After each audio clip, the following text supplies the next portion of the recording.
오늘 함께 나누실 하나님 말씀은 고린도후서 2장 12절부터 17절까지 말씀입니다.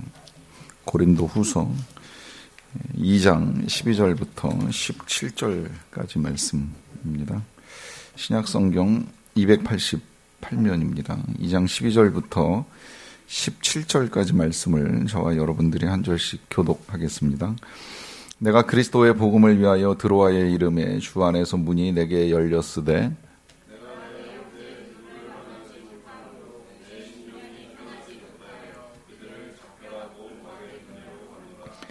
항상 우리를 그리스도 안에서 이기게 하시고 우리로 말미암아 각 처에서 그리스도를 아는 냄새를 나타내시는 하나님께 감사하노라.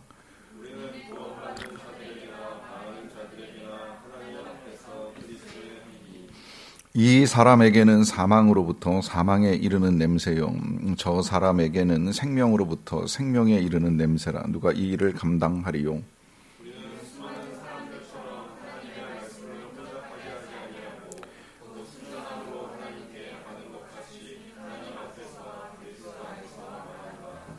아멘.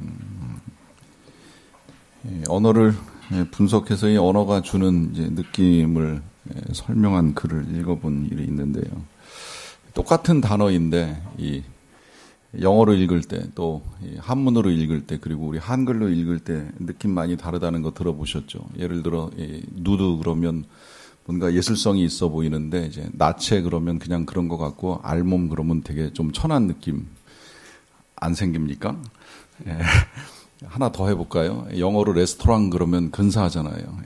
식당, 음식점 뭐 그냥 그런 것 같은데 밥집 그러면 왠지 싼내나고 맛없을 것 같은 느낌 들잖아요. 실은 다 똑같은 말인데 이 말의 표현에 따라 느낌이 달라질 수 있다라고 하는 겁니다. 그렇게 보면 이제 영어가 좀 이렇게 높은 느낌을 주는 것 같고 우리 말이 조금 이제 천한 느낌을 주는 것 같은데 다 그런 건 아니라는 걸 또 제가 최근에 알았어요. 오히려 우리말이 이제 더 예쁘게 느껴지는 경우들이 있습니다. 그 중에 하나가 이 겨울에 보는 이제 눈이라는 단어를 영어로 스노우라고 표현하면 뭔가 그냥 미끌거리는 느낌 정도로밖에 이제 여겨지지 않고요. 이걸 또 그렇다고 한문으로 이 설 그러면 굉장히 차가운 느낌인데 눈은 차갑지만 또 한편 이렇게 따뜻한 느낌도 우리에게 같이 가져다 주잖아요. 눈이 내린다라고 했을 때 이 표현 한마디에 그냥 차가운 눈이 내린다, 뭐 미끄러운 눈이 내린다 이제 이런 느낌이 아니라 왠지 이렇게 포근하게 또 하얗게 세상을 덮어줄 것만 같은 이제 그런 느낌이 한글 속에서만 이제 전달된다 하는 의미입니다. 그런 단어 중에 하나 더 소개해드리자면 이제 바다도 그렇게 이야기하더라고요. 영어로 바다를 씨 내지는 오션 그러는데 이게 바다 같은 느낌이 안 납니다. 우리 같이 도시에 살다가 이렇게 바다에 가서 바다를 봤을 때 오션 뭔가 이상하지 않아요? 우리 느낌인지는 모르겠지만 그렇다고 이제 이걸 또 한문으로 해 이것도 그렇잖아요. 중국어로는 뭐라 그러는지 모르겠는데 하이 이것도 영 느낌이 아니에요. 근데 이게 와 바다다. 그럴 때 이 느낌이 다른 말에서 이제 주지 못하는 느낌이 오는 거예요. 이게 그 이유가 있다 그러더라고요. 이 암음이 연속되면서 바다다 하고 입이 쭉 벌어지잖아요. 그러니까 이 느낌이 되게 좋거든요. 그러니까 똑같은 표현인데도 느낌이 다르게 우리에게 이제 전달되는 글자들이 있어요. 제가 이걸 지금 말씀드리는 이유는 이제 똑같은 단어인데 우리에게 있어서 이 향기와 냄새는 아주 다른 느낌을 줍니다. 향기 그러면 뭔가 이렇게 이제 우리에게 친근감을 주고 기분을 좋게 해줄 것만 같은 이제 그런 느낌이 있는데 냄새 그러면 이건 뭔가 이제 지저분하고 더럽고 맡기 싫은 이제 그런 느낌을 줄 수 있어요. 그런데 사실 오늘 성경에는 이 향기라는 단어보다는 이제 냄새라고 하는 단어가 더 많이 표현되어 있고요. 또 실제로 우리를 그리스도의 향기라고만 말하는 것이 아니라 그리스도의 냄새라고도 말을 합니다. 뭐 엄밀하게 구분을 하자면 구분을 할 수는 있어요. 영어도 향기와 냄새를 구분해서 아로마와 스멜이 다르잖아요. 스멜 그러면 그야말로 냄새고 이제 아로마는 향취를 말하는데 뭐 구분해서 표현을 하자 그러면 향기가 더 좋을 수도 있겠다고 여겨지지만 꼭 그런 것만은 아니에요. 이게 또 이걸 먼저 이제 우리가 이해해도 좋을 것 같은데요. 똑같은 냄새도요. 받아들이는 사람에 따라서 이게 좋은 냄새일 수도 있고 나쁜 냄새일 수도 있다라고 하는 겁니다. 사실 그렇잖아요. 사람들이 쓰는 향수만 하더라도 어떤 사람은 개인의 취향에 따라 이런 향수가 좋다라고 생각을 하고 그 향수를 쓰지만 그 옆을 지나가는 누군가에게는 이제 코를 찌르는 불쾌한 냄새가 될 수도 있다라고 한다면 이 향기라고 해서 다 좋은 것이냐, 냄새라고 해서 다 나쁜 것이냐, 이제 그렇게 볼 수는 없다라고 하는 것이죠. 그럼에도 불구하고 오늘 성경은 이제 우리를 그리스도의 향기라, 그리스도의 냄새라 하는 단어를 이제 섞어가면서 우리를 가르쳐주고 있는데, 그렇게 보면 왜 성경이 우리를 이런 이제 표현으로 말씀하고 계시는가 하는 것을 이제 생각을 해보게 되겠고요. 그 생각을 하기에 앞서서 이제 사도 바울이 왜 이런 표현을 사용하는가 하는 그 의미를 봄에 있어서 먼저는 이 냄새가 가지고 있는 특징들을 좀 먼저 정리하고 그 냄새의 특징들 가운데 오늘 성경이 우리에게 가르쳐주는 이 그리스도의 향기는 그럼 어떠한 것인가 하는 것들로 정리를 좀 해볼 수 있도록 하겠습니다. 일단 그 향기가 가지고 있는 가장 첫 번째 특징, 냄새가 가지고 있는 특징이라고 하는 건데요. 그거는 숨길 수 없다라고 하는 거죠. 여러분 우리 머릿속에 생각이나 뭐 입속에 있는 말 같은 거는 이제 입 밖으로 안 내면 사람들이 몰라요. 내가 말을 하지 않으면 또 내가 생각을 전하지 않으면 내가 무슨 생각을 하고 있는지 무슨 말을 하려고 하는지 실은 다 알 수 없잖아요. 그런데 제 몸에 있는 냄새는 숨길 수가 없어요. 가끔 만원 지하철을 밤에 타고 가다 보면 왜 술 냄새도 나고 돼지갈비 냄새도 나고 이 사람들은 그 술집에서 고기와 함께 그 음식을 먹고서 이렇게 떠날 때 냄새를 없애겠다고 페브리즈온가 뭔가 하는 걸 이렇게 몸에 뿌려대긴 하지만 그거 잠깐 뿌린다고 해서 그게 그 식당 안에서 뭐 1시간, 2시간 배어 있었던 것을 없애는 것이 쉬운 일은 아니잖아요. 그러니까 그만큼 이제 숨기기가 힘든 것이 냄새라고 하는 것입니다. 근데 왜 숨기기가 힘드냐라고 하면 그 냄새를 만들어내는 이제 근원이 있어요. 뭔가 그 냄새가 이제 발동되는 이유가 있는 거죠. 그게 이제 몸에 배가지고 우리가 냄새를 낼 수도 있고요. 오래전에 한번 우리 교회 차에서 이제 그런 일이 있었잖아요. 차를 타는데 오징어 썩는 냄새 같은 이제 냄새가 계속 나는 거예요. 도대체 이게 왜 그런가, 이게 그 근원을 찾아봤어요. 그런데 도대체 알 수가 없더라고요. 그러다가 뭔가 있기는 있을 거야라고 생각을 하고서 다 뒤져보니까 맨 뒷자리 의자 한 구석에 이 옆에 문틈에 있는 그 이 홀더에 그 썩어가고 있었던 카페 라떼가 있었던 거예요. 난 그게 그 썩을 때 그렇게 독한 냄새를 내는지는 몰랐어요. 그런데 누군가 먹다 남긴 걸 거기다 그냥 꽂아놓고 이제 들고 내리지 않다 보니까 이게 시간이 지나니까 썩은 오징어 같은 냄새가 나는 것이 이 차를 탈 때마다 사람을 굉장히 힘들게 하더라고요. 그런데 이제 그걸 발견하고 그거를 이제 빼내고 나니까 그 다음에 냄새가 사라져요. 근원이 제거가 되는 거죠. 그러니까 냄새는 그냥 나지는 않는다는 거예요. 뭔가 이제 원인과 이제 이유가 있다라고 하는 것입니다. 자, 그 다음에 그 냄새가 뭐 우리가 일반적으로 아까 이제 그 이야기한 것처럼 보편적으로는 뭐 좋은 냄새 다 좋아하고 또 나쁜 냄새 이제 싫어하는데 그렇게 보면 이제 구분이 됩니다. 그거를 꼭 굳이 구분하자면 향치와 이제 악치로 구분을 하는 일이 있게 되는데 누군가에게는 이제 좋은 냄새이고 이제 나쁜 냄새가 될 수도 있다라고 하는 거죠. 대개는 이게 다는 아니지만 이제 선한 것들이 이 향치를 내고 악한 것들이 악취를 냅니다. 이건 하나님이 자연을 만드실 때 만들어 놓은 원리라고도 생각이 되는데 우리가 먹기 좋은 음식, 좋아하는 음식 이제 이런 것들은 되게 향취를 내요. 그래서 냄새만 맡아도 금방 입에 침이 돌고 배가 고프고 먹고 싶고 하는 이제 이런 반응을 보이게 되는데 반면에 똑같은 음식이라도 이 음식이 다 찌꺼기가 모여가지고 이제 썩어가기 시작할 때는 악취가 나고 그 악취에 식욕이 발동하는 사람은 없어요. 그런데 거꾸로 생각해 보면 그게 사람한테나 악취가 되는 것이지 돼지한테도 악취는 아니라는 거예요. 돼지는 그 음식에서 나는 냄새를 거부하지 않습니다. 아니 오히려 그리고 주인이 그 음식을 주려고 한다고 한다면 이제 자기의 식사 시간이 되었다고 돼지의 입에서도 침이 고일지 모르는 일이에요. 때로 그럴 때 있잖아요. 이 애완견을 키우다 보면 이 개에게 간식이나 사료를 줄 때도 이렇게 냄새 맡아보면 전혀 맛있을 것 같지 않은 냄새가 나는데 그 냄새가 이 동물에게는 굉장히 향기로운 냄새가 나는 거죠. 그래서 벌써 꺼내들기만 하면 그 냄새를 맡고 멀리 있다가도 이렇게 달려와서 이제 먹으려고 하는 이제 반응을 보이는 걸 볼 수 있잖아요.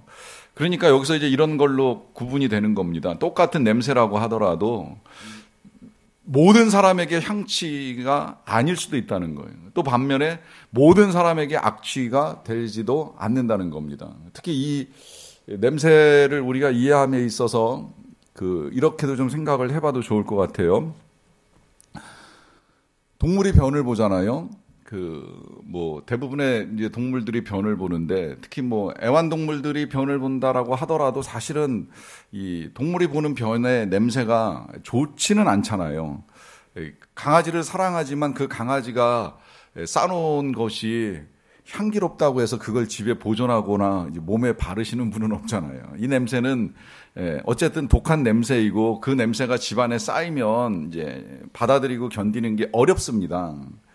그런데 그 동물의 냄새가요, 놀랍게도 그 동물한테는 생명의 냄새가 될 수 있다는 거예요. 왜 생명의 냄새가 되느냐 하는 것은 동물들이 집 밖에 나섰을 때 이제 보여주는 행동들을 통해서 우리가 이해하게 됩니다. 다 아시겠지만 일단 동물들은 집 밖을 나서게 되면 그 다음부터는 이제 가는 곳마다 볼일을 보잖아요. 왜 볼일을 보는지 아시죠? 자기 냄새를 거기다 뿌려놓는 거예요.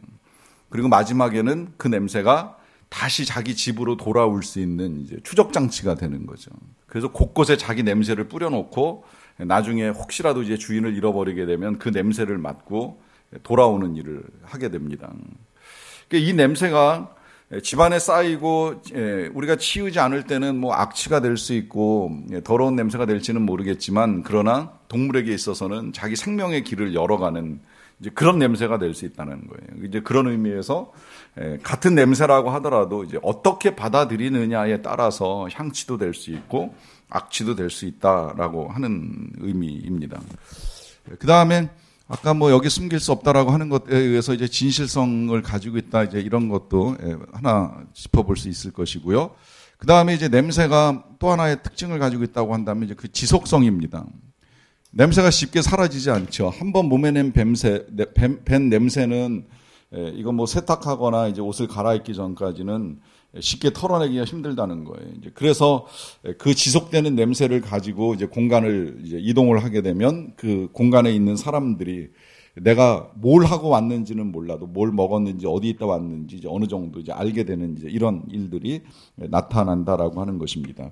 그리고 이런 지속성 때문에 어떻게 보면 냄새의 영향력이라고 할 수 있겠는데 이 영향력이라고 하는 건 이제 그 주변에 이제 영향을 미치게 된다라고 하는 거죠. 어떤 누군가에게 불쾌한 냄새를 불러일으키든지 아니면 어떤 누군가에게는 기분 좋은 냄새를 불러일으키든지 누군가에게 영향을 미치게 된다라고 하는 거예요. 그리고 냄새의 특성 가운데 한 가지가 이제 마지막으로 동화라고 표현을 하기도 하는데요. 똑같아진다라고 하는 거예요. 사실 냄새가 처음에 맡을 때는 굉장히 힘든 냄새도요. 시간이 지나면 이제 우리 코가 마비된다고도 볼 수 있겠는데 더 이상 이제 그 냄새가 나쁜지 좋은지 이제 모를 만큼 무뎌지는 일이 있잖아요. 좋은 냄새도 마찬가지예요. 어느 한순간 이 냄새 좋다 이렇게 느끼다가도 시간이 지나고 나면 이제 그 냄새 속에 들어가면서 그 냄새가 나고 있는지 안 나고 있는지 이제 전혀 모르는 일들이 일어나게 된다라고 하는 것이죠. 이제 그런 상황을 그냥 동화라고 이제 표현을 했는데 이제 이렇게 되면 진짜 이제 그 속에서 완전히 이제 묻어가는 이제 일들이 일어나게 된다 하는 것입니다.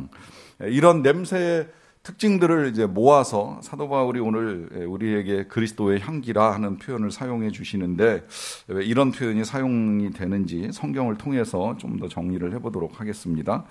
고린도 후서 2장 2절 말씀입니다. 내가 그리스도의 복음을 위하여 드로아에 이름에 주 안에서 문이 내게 열렸다 그래요.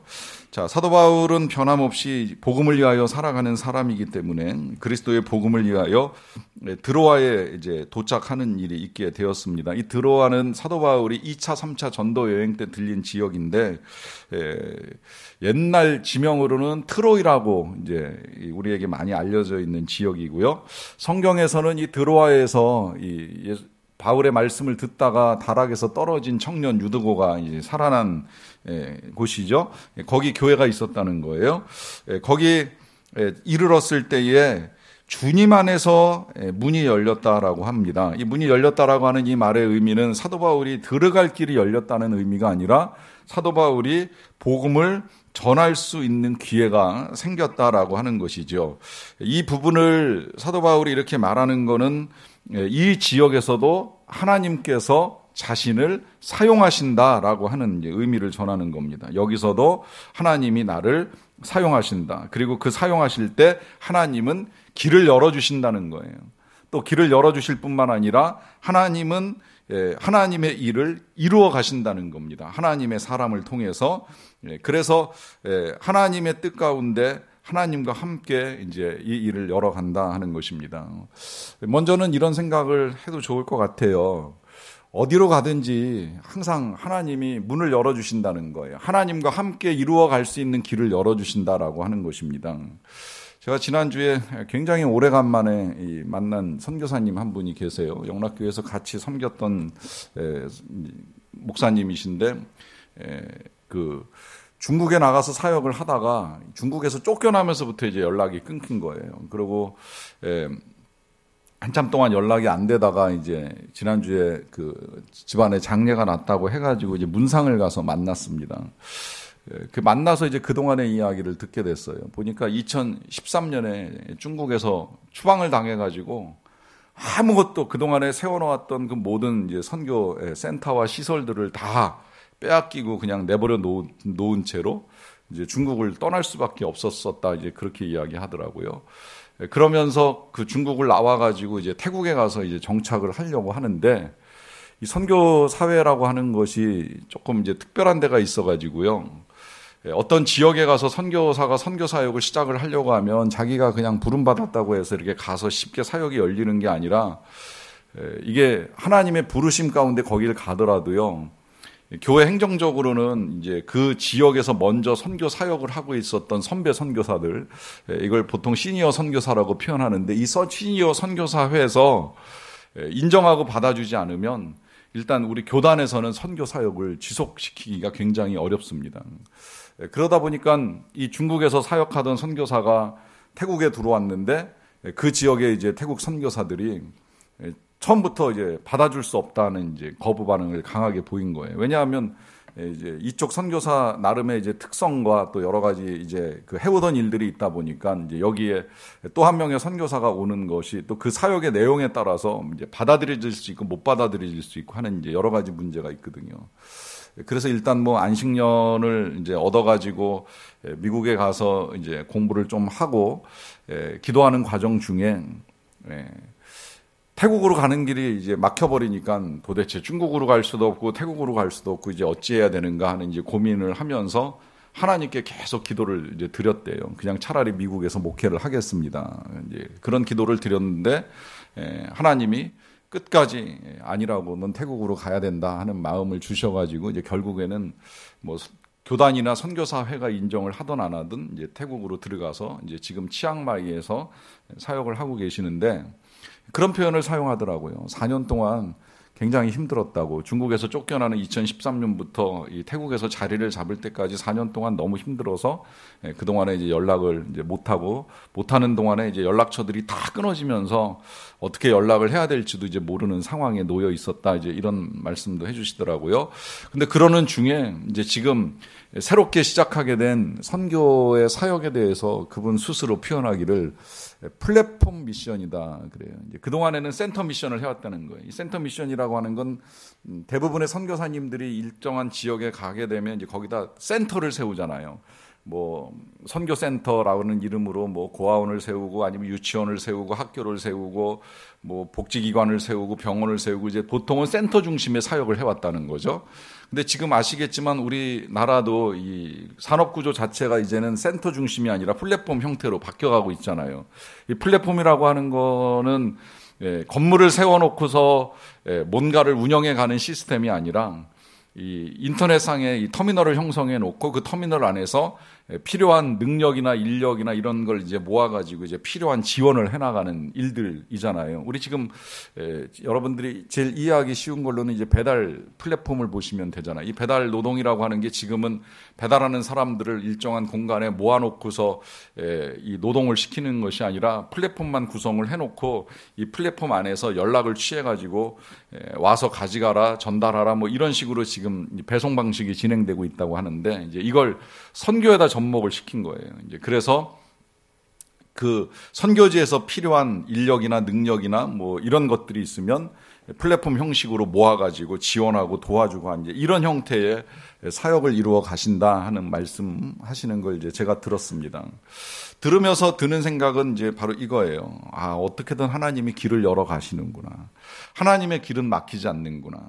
나라가 바뀌는 일이 있고, 방식이 바뀌는 일이 있고, 또 위치가 바뀌는 일이 있어도 하나님은 끊임없이 하나님의 사람의 길을 열어 가시면서 그를 통하여 복음의 일들을 이루어 가시는구나 하는 것이 분명해졌습니다. 뭐 이 일을 우리의 삶에 적용한다라고 한다면 가끔은 길은 막힐 수 있어요. 막히는 것처럼 보일 수는 있어요. 그러나 하나님은 또 다른 길을 여십니다. 그래서 사도 바울은 원래 계획했던 것과 전혀 다르게 이제 드로아라고 하는 지역에 들어가게 되었지만 거기에서도 주님이 문을 열어 주셨다라고 하는 것을 고백합니다. 그러면서 이제 13절로 넘어가는데요. 내가 내 형제 디도를 만나지 못함으로 내 심령이 편하지 못하여 그들을 작별하고 마게도냐로 갔노라 합니다. 자, 여기서 이제 사도 바울은 이제 개인적인 이야기를 하는 것인데 상황을 조금 이제 설명하자면 사도 바울이 에베소에서 이제 고린도 전서 보냈고요. 그러고 나서 이제 그 전서에 대한 반응을 듣고 나서 그 다음에 이제 눈물의 편지를 써가지고 디도에게 이제 그것을 가져가라고 먼저 보냈잖아요. 그리고 아마도 디도에게 그런 약속을 했을 거라고 이제 추정이 되는 겁니다. 그 편지 전달하고 혹시 답장이나 반응을 듣게 되면 그 다음에 그걸 가지고 드로아로 와라. 디도가 갈 때는 배 타고 이제 빨리 건너가니까 이제 그 편지 전달하고 편지 전달하고 이렇게 육로를 통해서 이제 오게 되면 사도 바울은 에베소에서 드로아로 올라가 가지고 이제 여기 머물면서 우리가 만나면 되니까 글로 이제 와라 부탁을 한 거예요. 그리고 만약에 시간이 길어지면 내가 마게도냐까지 또 지나갈 테니까 거기서 만나는 걸로 약속을 하자 이제 이렇게 이야기를 한 거죠. 그렇게 약속을 하고 디도를 보내놓은 다음에 드로아로 사도 바울이 가가지고 이제 기다리면서 복음의 문이 열리니까 거기서 선교를 한 거예요. 복음을 전하고 교회를 세웠죠. 그런데 디도가 안 오는 거예요. 그러니까 복음의 문은 열렸어도 마음은 좀 불편한 거예요. 도대체 내가 보낸 편지는 잘 전달이 됐는지, 디도는 살아있는지, 또 그 전달된 편지에 대한 고린도교의 반응은 어떤지, 그리고 혹시라도 뭐 답장이나 혹은 뭘 가지고 오는지, 혹은 디도가 고린도교에 가가지고 어떤 어려움을 겪은 건 아닌지 마음 불편하잖아요. 사역은 하지만 마음은 불편할 수 있는 거잖아요. 그러니까 사도 바울이 내가 내 형제 디도를 만나지 못함으로 내 심령이 편하지 못해서 이 불편한 마음 가지고 이제 두 번째 약속지로 정해놓은 마게도냐로 가는 거죠. 마게도냐로 가기 위해서 그들 이 드로아 교회 이제 교우들과 잠시 이별을 하는 일이 있게 되었다라고 하는 것입니다. 때로는 이렇게 우리의 뜻대로 되지 아니하는 일들 때문에 심령이 편하지 못한 일도 있을 수 있다라고 하는 거예요. 그런데 그런 일이 있음에도 불구하고 분명한 거가 있습니다. 14절입니다. 항상 우리를 그리스도 안에서 이기게 하시고 우리로 말미암아 각 처에서 그리스도를 아는 냄새를 나타내시는 하나님께 감사하노라 그래요. 자, 여기서 이런 상황, 자기의 심령에 불편함이 생기는 그런 상황 속에서도 사도 바울은 이제 이 그리스도의 향기로 말미암아 하나님께 감사한다라고 하는 고백을 하는데 그 감사의 고백을 하는 이유가 무엇이냐라고 했을 때에 언제나 그리스도 안에서 이기게 하시는 하나님이다라고 하는 거죠. 그리스도인의 향기의 첫 번째 특징은 승리라고 하는 것입니다. 승리. 자, 일단 승리라고 하는 걸 이제 우리가 기억하고요. 그 다음에 또 하나가 뭐냐면 이기게 하실 뿐만이 아니라 우리로 말미암아 우리를 통해서 각 처에서 그리스도를 아는 냄새를 나타내시는 하나님께 감사한다 그래요. 자, 두 번째 그리스도의 향기는 그리스도를 아는 냄새. 다시 말하면 그리스도에 관한 지식을 전달할 수 있게 한다라고 하는 것이죠. 이게 그리스도의 향기의 특징이라고 하는 거. 이 지식을 전달. 누구에 관한 지식이냐? 예수 그리스도에 관한 지식을 전달하게 하신다라고 하는 거죠. 이걸 어디서 하시냐? 이거를 각 처에서 하신다라고 하는 겁니다. 또 각 처에서 하실 뿐만 아니라 언제 하시냐라고 했을 때 항상 하신다는 거예요. 조금 그냥 쉽게 정리하자면 하나님은 항상 어디에서나 승리를 주시고 예수 그리스도를 전할 수 있게 하신다는 거죠. 그리고 이 일을 행하는 자가 그리스도의 향기를 내는 사람이라는 겁니다. 그리고 이 일을 할 수 있게 해주시는 하나님께 감사한다라고 하는 고백을 하는 거예요. 자, 요때 이 승리에 대한 이제 개념인데요. 그 개념을 정리하기 위해서 2장 15절까지 읽고 나서 말씀을 드릴게요. 우리는 구원받는 자들에게나 망하는 자들에게나 하나님 앞에서 그리스도의 향기다 그래요. 자, 구원받는 자들에게나 망하는 자들에게 하나님 앞에서 그리스도의 향기다라고 했을 때 왜 하나님 앞에서 그리스도의 향기된 그리스도인들이 구원받는 자들에게나 아니면 망하는 자들에게 동시에 향기가 되느냐라고 하는 이제 의미인데요. 그게 사실 아까 우리가 보았던 것처럼 똑같은 냄새도 누군가에게는 향취가 될 수 있고 누군가에게는 악취가 될 수 있다는 거예요. 그런 의미에서 우리 그리스도인들의 삶이나 그리스도인들이 지식을 가지고 전달하는 모든 일들이 누군가에게는 구원이 될 수 있지만 누군가에게는 망하는 일이 될 수도 있다는 거예요. 이게 이제 그 다음 절로 넘어가면 누군가에게는 사망에 이르게 할 수도 있고 누군가에게는 생명에 이르게 할 수도 있다라고 하는 겁니다. 그런데 이게 왜 그렇게 지금 사도 바울이 표현을 하느냐라고 하는 데는 이유가 있어요. 문제는 이 승리를 주시는 이 하나님에 대한 이제 표현 때문인데요.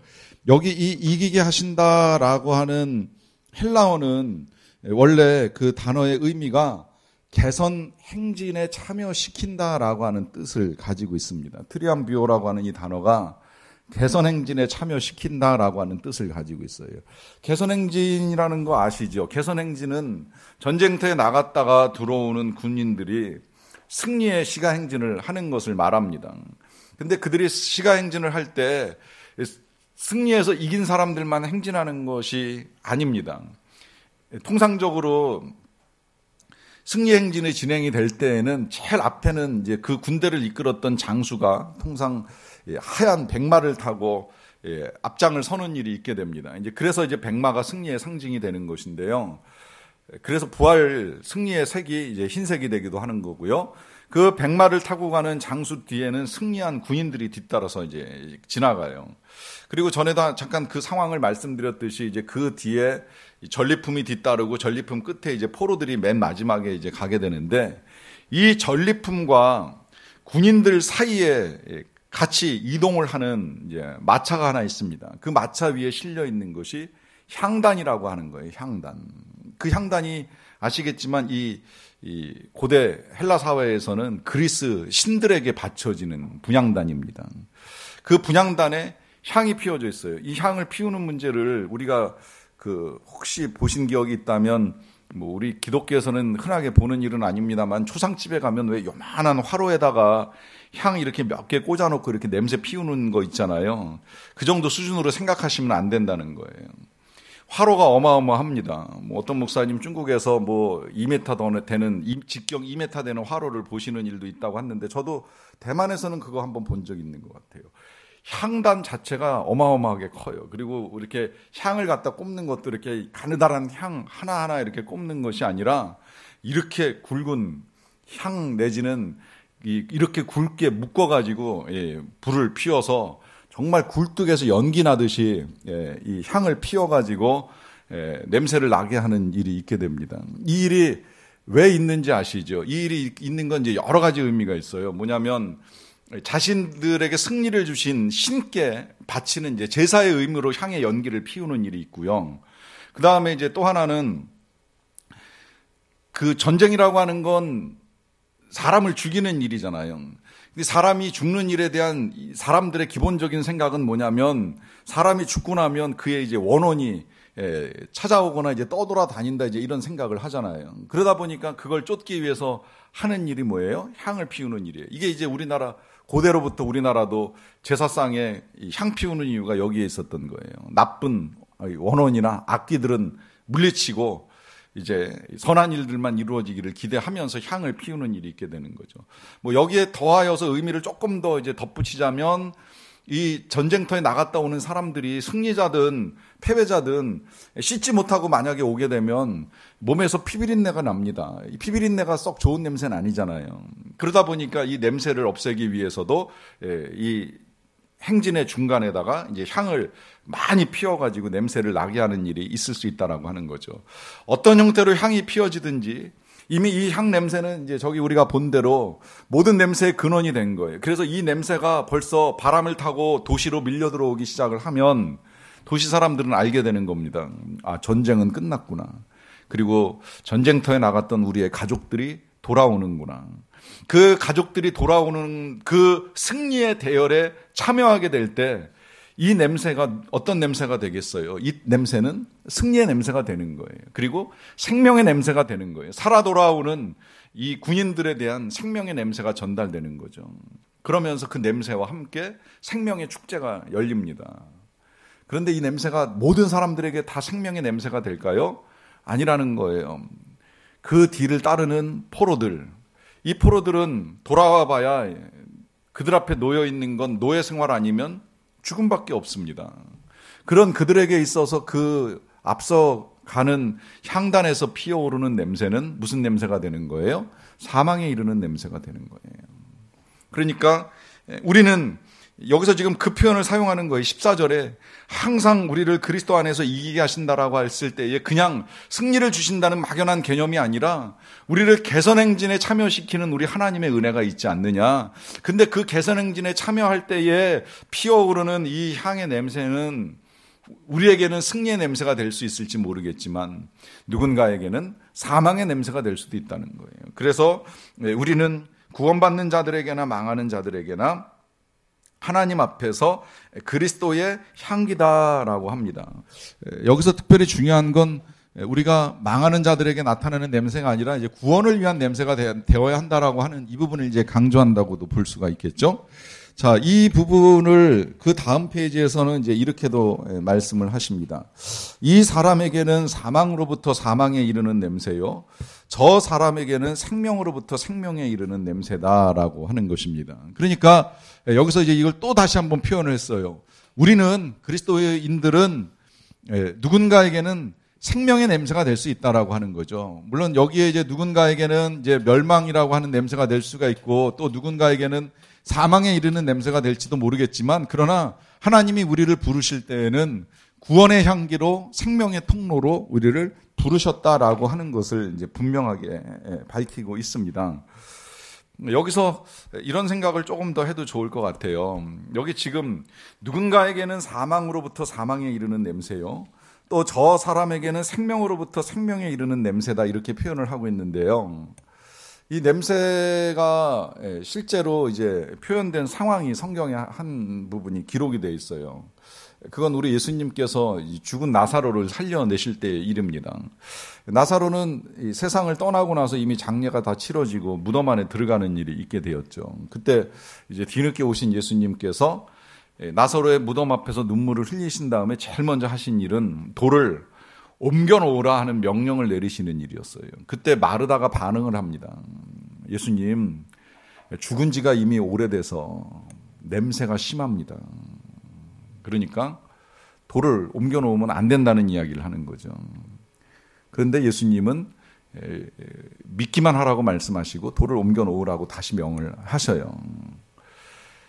자, 여러분 그 무덤에서 나사로가 걸어 나올 때 냄새가 났을까요? 안 났을까요? 어땠을까요? 마르다의 걱정처럼 죽은 지가 오래돼서 무덤 속에 갇힌 지 여러 날 되었는데 과연 냄새가 났을까요? 안 났을까요? 잘은 모르겠지만 저는 냄새가 안 났으리라고 확신을 합니다. 왜? 생명이신 예수님이 거기 계시잖아요. 그리고 거기 생명의 역사가 나타나는데 무슨 악한 냄새가 나겠습니까? 여러분 여기에 이제 놀라운 일이 벌어지는 겁니다. 이 냄새라고 하는 거는 어떻게 보면 되게 물질적이면서도요, 또 한편으로는 굉장히 영적입니다. 앞서 말씀드린 대로 왜 이 제사 드릴 때 향을 피워요? 냄새 때문만은 아니라는 거죠. 악한 영을 내쫓기 위해서 향을 피우는 일을 하게 됩니다. 몰라요. 그 냄새 때문에 실제로 뭐 악귀야, 뭐 귀신이 물러간다, 그렇게 생각하지 않겠지만 어쨌든 일반적인 인식은 그 물질적인 냄새를 통해서 영적인 뭔가 보이지 않는 역사가 나타난다라고 하는 생각을 하게 되잖아요. 만약에 그렇다고 한다면 생명의 역사가 나타날 때에는요, 악취가 힘을 발휘할 수가 없는 거예요. 왜? 그 생명의 능력이 너무나 강하기 때문입니다. 그 생명의 능력이 나타나는 곳에, 여러분 저는 그런 사람을 실제로 만난 일도 있어요. 남편이 나무에서 떨어졌어요. 뇌 이상이 생겨가지고 그 다음에는 정말 막 태어난 아기만도 못하게 울지도 않고 웃지도 않고 아무것도 할 수 없는 상태에서 수년을 누워 계시는 할아버지가 계셨어요. 근데 그 할아버지에게 매일같이 음식을 먹이고 그 배변을 치워내시는 이 할머니 권사님이 아무 냄새가 안 난다는 고백하시는 걸 들어보는 일이 있어요.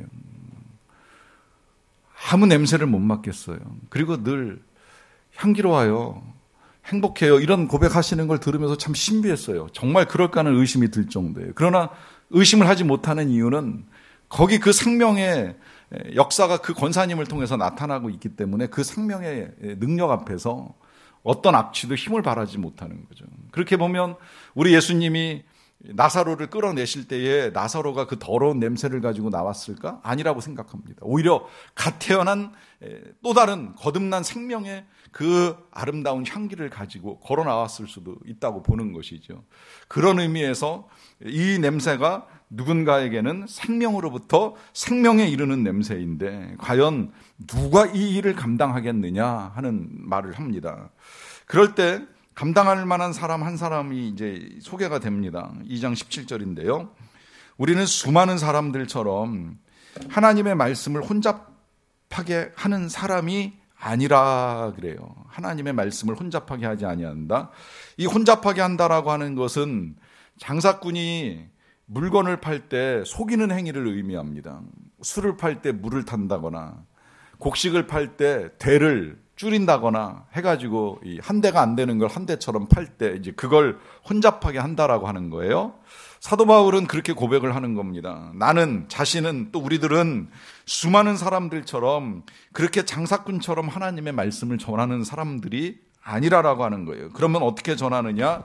여기 그리스도의 향기의 가장 중요한 특징 하나가 나와요. 그건 뭐냐면 순전함이라고 하는 거죠. 순전함.